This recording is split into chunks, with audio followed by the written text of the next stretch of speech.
Hey, you're back, and it's me, your Tesco-obsessed, Vinted hoarding, socially awkward disaster magnet. This week was, well, a lot. Grab a drink, sit down, and prepare for the chaos, because apparently my life is just one endless, seriously, moment. So I started my week off strong, made a sale on Vinted.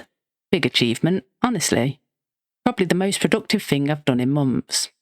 I even did a little victory dance in the living room, to which my cat judged me silently, but still, vibes. So I grabbed my goods, grabbed my keys, and headed out feeling like Alan Sugar. Small business owner energy, you know? Walking down the street and I half expected someone to shout "you're hired," or for an investor to suddenly appear out of nowhere. No, still, I feel like a boss for a solid 3 minutes, which, let's be honest, is longer than my usual streak of feeling accomplished. Only, the parcel drop-off point is closed. Why? Because Tesco, my toxic relationship partner, decided to have a refurb.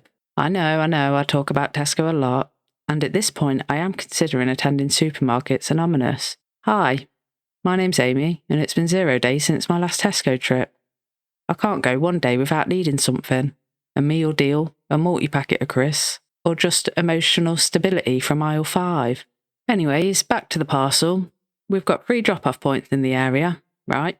All 3 closed, full, or mysteriously unavailable. Story of my life.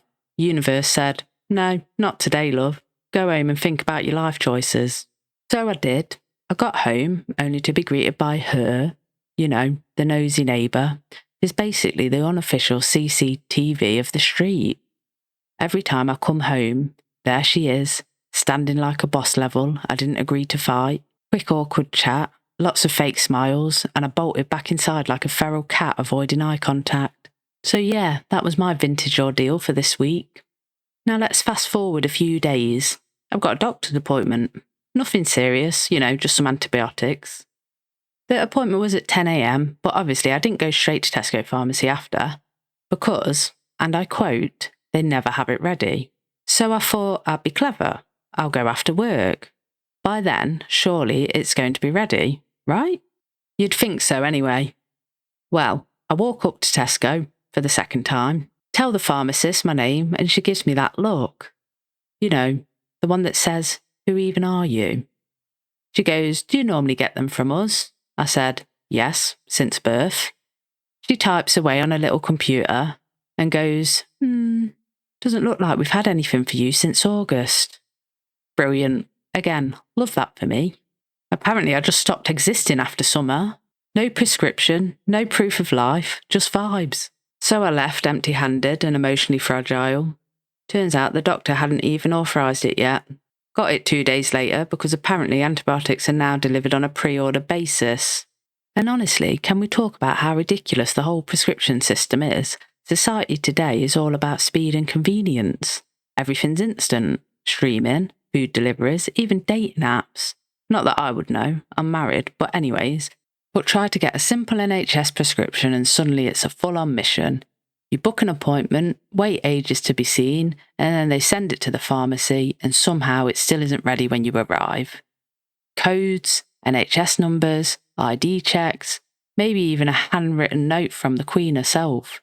And she's dead. Who knows? Anyway, by the time they've sorted everything, the infection would have probably cleared itself up naturally. And don't get me started on NHS digital systems. Half the time, your prescription doesn't appear, or it's pending and lost in some black hole where the ghosts of people who stopped existing after August apparently hang out. So there I was, standing in Tesco pharmacy, feeling like a relic, while my simple request, "Please just give me my antibiotics," turned into a full-blown essential crisis. Honestly, if this is adulthood, I might just go back to living under my duvet. At least there I know what exists and what doesn't. Now let's talk about the grand final.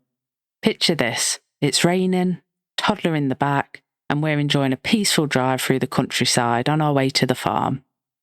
Then suddenly, some little courser from hell comes speeding up behind us, practically sniffing our bumper.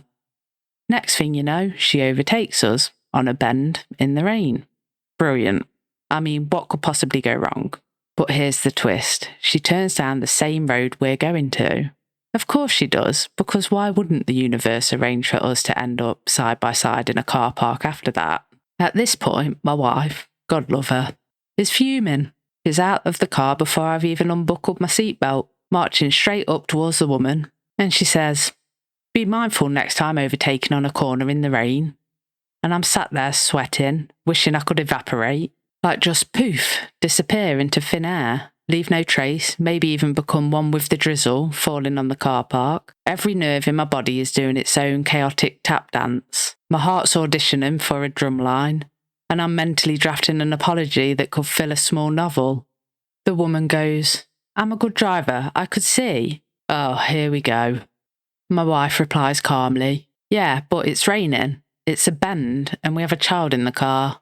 I mean, she's not wrong. My wife is handling this calmly and correctly, but me being me, with major social anxiety, well, I'm sat there internally screaming, rehearsing our apology speech for when this almost certainly ends up on the local Facebook drama group.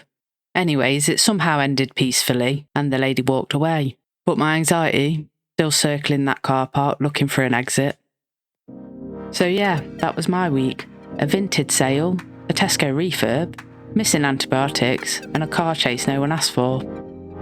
If you've had a week that makes you question whether you're in a low-budget sitcom too, send me your stories.